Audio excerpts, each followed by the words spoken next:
हम आ चुके हैं चोलिस्तान के सहरा में और आज हम आपको दिखाएंगे इस चोलिस्तान के मशहूर कदीमी किला द्रावड़ को और उसकी हिस्ट्री जानते हैं। यहाँ पर भी एक सुरंग का रास्ता है जो कि खुफिया बनाया गया है, यहाँ से अभी खोला गया था।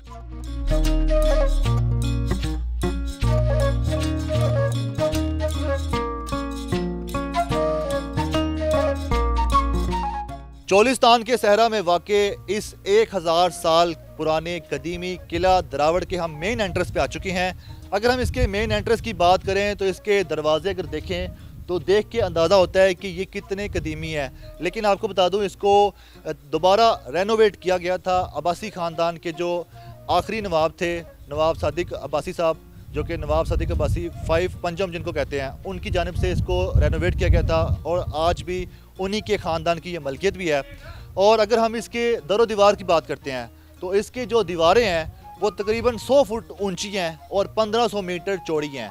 मतलब 30 मीटर ऊंची कह सकते हैं और 1500 मीटर इसकी चौड़ाई कह सकते हैं। 40 इसकी बुनियादें हैं जो आप देख रहे हैं, ये जो आपको नज़र आ रही है, काफ़ी खस्ता हाल है, काफ़ी कदीमी है। इसकी जो मज़ीद हिस्ट्री है वो भी हम जानते हैं, आइए हमारे साथ। ये किला 1733 में नवाब सादिक खान, नवाब ऑफ बहावलपुर जिनको कहा जाता है, उन्होंने इसको जब तमीर किया, अपने ज़ेर तसल्लुत लिया, उसके बाद उनका यहाँ पर जो राज है वो शुरू हो चुका था। और उसके बाद 1966 तक ये रियासत बहावलपुर, जो बहावलपुर की रियासत थी, उसके ज़ेर तसल्लुत रहा। लेकिन अब ये पाकिस्तान गवर्नमेंट के अंडर आ चुका है। इस किले के जो आप बुर्ज देख रहे हैं 39 बुर्ज हैं और किले की जितनी भी दीवारें हैं ट्रिपल दीवारें हैं, उसके साथ हर एक दीवार खड़ी होती है। इसकी दीवारों में जो ईंटें आप देख रहे हैं वो कच्ची मिट्टी की ईंटें हैं और उसके अंदर मिट्टी है। और बताया जाता है कि इस तरह की अगर दीवारें तैयार की जाती हैं तो जिस तरह भी हमला हो जाए इस कला पे, इस कला के किसी भी हिस्से पे हमला हो जाए, जब रियासतों के आपस में जंगें होती थी, लड़ाइयाँ होती थी, तो दीवारों को नुकसान नहीं हो सकता था। इसी वजह से इसकी जो दीवारें हैं वो चाहे इतने साल गुजरने के बाद खस्ता हाली का शिकार है लेकिन तबाह हाल नहीं है। आप देख सके इस किले के जितने भी बुर्ज आप देख रहे हैं, हर बुर्ज में हवा की क्रॉसिंग का रास्ता बनाया गया है। आज वहाँ परिंदे बैठते हैं लेकिन पहले यहाँ पर सिपा सलार खड़े होते थे। जब पहले यहाँ पर नवाबों का राज था, बहावलपुर की रियासत होती थी पाकिस्तान में जम होने से पहले, तो ये जो बुर्ज हैं ये बेसिकली सिक्योरिटी पर्पज़ के लिए बनाए जाते हैं। इसके ऊपर सिक्योरिटी ऑफिसर्स तैनात होते हैं उस दौर के, जिसको पहरादार कहते हैं, अपने कमान के साथ, अपने जो उनकी तीर कमान होते हैं, ये जो दीगर असला जिसको बोलते हैं, उसके साथ यहाँ पर इस किले की हिफाजत करते थे। सदियों पुराने कदीमी किला द्रावड़ के दाखिली रास्ते की बात करें तो इसका दाखिली रास्ता सिर्फ एक बनाया गया है और इस दाखिली रास्ते से जहाँ से मैं चल के आ रहा हूँ, आज यहाँ से टूरिस्ट आते हैं, किले की सैर करने आते हैं। लेकिन माजी में इस किले में इस रास्ते से नवाब ऑफ बहावलपुर आया करते थे, अंदर बैठा करते थे और उनकी सेना भी इसी रास्ते से आती और जाती थी। जबकि इस रास्ते से जहाँ अब गाड़ियाँ गुजर रही हैं, माजी में यहाँ पर से ऊँट गुजरा करते थे और उसके अलावा जितनी भी शाही सवारी होती थी वो यहीं से गुजर के किले में दाखिल हुआ करती थी। किला द्रावड़ के सामने आप नाज़रीन ये देख रहे हैं, जो आपको कुछ मकान नज़र आ रहे हैं, कच्चे मकान हैं। ये बेसिकली यहाँ के मुकामी गाइड के मुताबिक ये इनके जो सर्वेंट क्वार्टर जिसको बोलते हैं, ये सर्वेंट क्वार्टर बनाए गए हैं जो कि तकरीबन 300 साल पुराने बताए जाते हैं, 300 साल पहले बनाए गए थे। और इसकी जो बनावट है वो देखिए, मिट्टी की जो लेप होती है उससे ईंटों को जोड़ के एक बुनियाद खड़ी की गई है। और उस वक्त भी मतलब इस तरह के घर आज भी बनते हैं मिट्टी के, लेकिन उस तरह के नहीं जिस तरह के उस दौर के बने हुए हैं, क्योंकि इस तरह जिसमें इसकी बुनियादें कायम की गई हैं और छतें इसकी गिर चुकी हैं, दीवारें भी खस्ता हाली का शिकार हैं, काफ़ी हद तक मुतासिर हैं। नवाब ऑफ बहावलपुर अव्वल नवाब सादिक खान साहब की जानिब से जब ये किले को तमीर किया गया तो इसमें कई सुरंगें भी बनाई गई है। और इस वक्त मैं जिस जगह पर खड़ा हूँ, यहाँ के जो लोकल पीपल हैं उनके मुताबिक यहाँ पर भी एक सुरंग का रास्ता है जो कि खुफिया बनाया गया है और जो कि यहाँ से अभी खोला गया था लेकिन इसको बंद कर दिया गया है।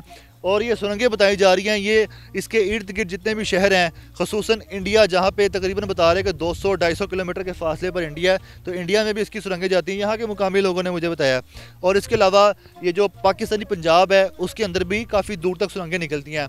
तो बेसिकली बताया ये जा रहा था कि इस सुरंगों को बनाया गया था कि कहीं राब्ते के लिए खुफिया मीटिंग्स होनी होती हैं तो इन सुरंगों के ज़रिए की जाती थी उस दौर में जब ये बहावलपुर एक रियासत हुआ करती थी। और अभी इसको कवर किया गया, अभी आपको दिखा सके तो हम अंदर की बात करें तो अंदर आज भी बताया जा रहा है कि तोपें पड़ी हुई हैं और जो कि इस्तेमाल होती थी उस दौर में जंगों के लिए या किसी भी महाज के लिए इस्तेमाल होती थी, तो आज भी वो अंदर मौजूद है। तो अगर आप टूरिस्ट जितने भी देखने वाले हैं, आप इस किला ड्रावर की सैर करने आएंगे तो आपको ईज़ी टू एक्सेस है। जब आप यहाँ पहुँचेंगे तो ईज़ी टू एक्सेस है, आपके लिए दरवाजे भी खुलेंगे और आपको अंदर सैर करने की इजाज़त भी मिलेगी। किला ड्रावर का ये बैरूनी अहाता है जहाँ पर एक एंट्रेंस गेट बना है। जैसे कि आप अंदरून लाहौर में जितने भी दरवाजे देखते हैं जो एंट्रेंस गेट होते हैं, जिसमें दिल्ली गेट हो गया, मोची गेट, भाटी गेट हो गया, लोहारी गेट हो गया, उस तरह का बेसिकली ये गेट बनाया गया है।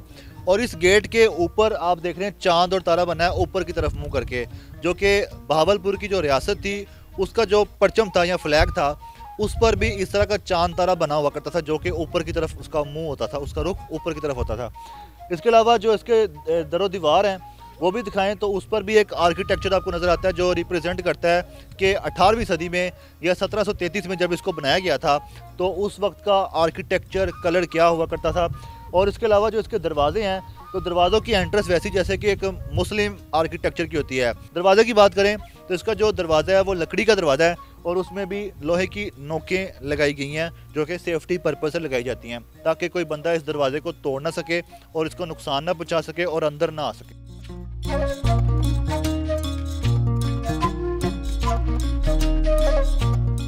इस किला ड्रावर की तरफ आने वाले जो शहरी हैं, टूरिस्ट हैं, उनके लिए अगर मैं गाइड कर दूं, अगर वो इसको विज़िट करना चाहते हैं तो बहावलपुर से जब आप आएंगे अहमदपुर शर्किया, तो अहमदपुर शर्किया से तकरीबन 50 किलोमीटर के फासले पर 1 घंटे की 4 व्हील ड्राइव पे आप इस किला ड्रावर में आ सकते हैं। और इसकी ख़ास बात यह है कि जब आप इसके करीब पहुंचेंगे, मतलब आप समझ लें कि 20-25 किलोमीटर के फासले पर भी होंगे तो आपको ये नज़र आना शुरू हो जाएगा। अगर आपको इसका मैप नहीं मिल रहा तो आपको दूर से ये नज़र आएगा, डायरेक्शन को फॉलो करते हुए आप यहाँ पे इस किला ड्रावर तक पहुँच सकते हैं। और अभी इसके दरवाजे बंद हैं लेकिन जल्द ही इसके खोल दिए जाएंगे, 1-2 दिन बाद बताया जा रहा है कि इसके दरवाजे खोल दिए जाएंगे। आप अंदर भी जा सकते हैं, अंदर के सारे मनाज़र भी देख सकते हैं, कोई टिकट नहीं है और कोई रोक टोक नहीं है। आप आएँ, पिक्चर्स बनाएँ, वीडियोज़ बनाएँ और इस तारीखी विरसे की सैर करें। अपने मेज़बान उस्मान भट्ट को इजाज़त दीजिएगा। अल्लाह हाफ़िज़।